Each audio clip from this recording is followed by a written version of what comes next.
Eu queria te Exatamente. perguntar com relação a essa eleição.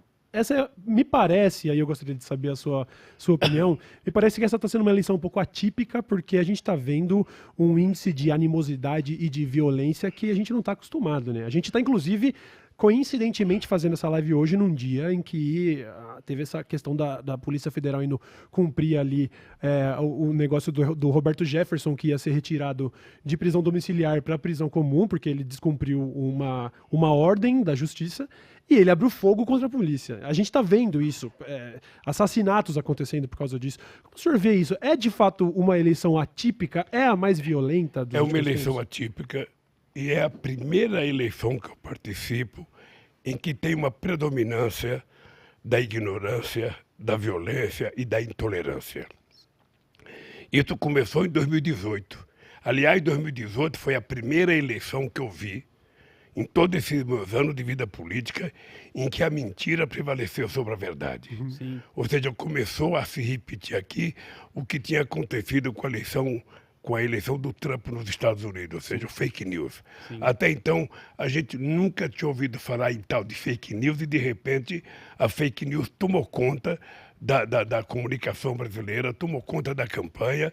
Ou seja, e o presidente atual ele foi eleito com base na mentira, governa com base na mentira e faz uma disputa com base na mentira. Ou seja, ele não tem nenhum compromisso com a verdade. Se ele puder mentir 10 vezes por dia, ele mente. Ele é um mentiroso compulsivo. Ele mente olhando na tua cara, sabendo que você sabe que é mentira, mas ele continua mentindo. Isso não existia no Brasil. As pessoas se respeitavam. Se as pessoas não te respeitassem, as pessoas respeitavam os eleitores, coisa que esse cidadão não faz. Essa é a eleição mais importante que eu participei na vida, porque o que está em jogo não é a disputa de dois homens. O que está em jogo não é a disputa de dois partidos. O que está em jogo é se a gente quer construir a democracia no nosso país ou a barbárie. Sim. É isso que está em jogo. Sim. É isso que está em jogo. Ou seja, então, o nosso povo que vai votar, seja jovem, seja idoso, seja mulher, seja homem, ou seja, ele tem que saber que é o voto da vida dele. Ou ele está escolhendo a democracia, ou está escolhendo o início do nascimento de um governo fascista nesse país. Ou seja, porque se esse cidadão tiver a possibilidade de se reeleger, ele vai implantar o fascismo, ou seja, você veja, ele é um cidadão que ele faz apologia das armas e não fala de livro. Exatamente. Ele faz apologia do ódio e não fala de cultura. Ou seja, ele não tem sintonia com nada que é bom. Me parece que ele é um ser humano do mal. O meu amigo Guxigen, que foi um deputado extraordinário japonês, fundador do PT, ele dizia, o Lula, cada ser humano tem um diabinho escondido dentro dele. É só abrir a garrafa que um dia ele sai. E o Bolsonaro, ele despertou na sociedade brasileira uma coisa muito ruim, que é a intolerância.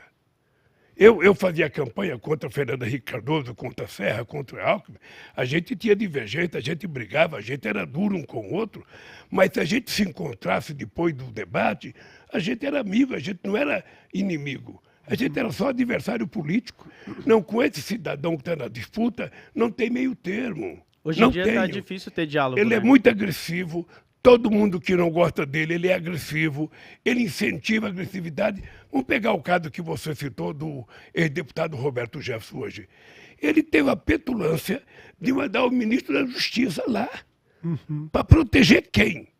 Um cidadão que tinha se recusado a se entregar para a Polícia Federal que cumpria um mandado de um juiz. Ou seja, é um absurdo. É o fim. Então, veja, o que está em jogo é a eleição mais importante, Cauê. Você disse bem, olha, ou o nosso povo, sabe, cai na realidade e tem noção do que está acontecendo, ou esse país pode cair nas trevas com a reeleição de um homem que é negacionista.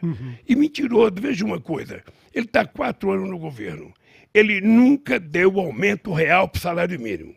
Sim. Ele não respeitou aposentado, não respeitou pensionista, não respeitou 30 milhões, 38 milhões de pessoas que ganham o salário mínimo, dos quais 22 milhões aposentados, e as pessoas com deficiência física que recebem o BPC.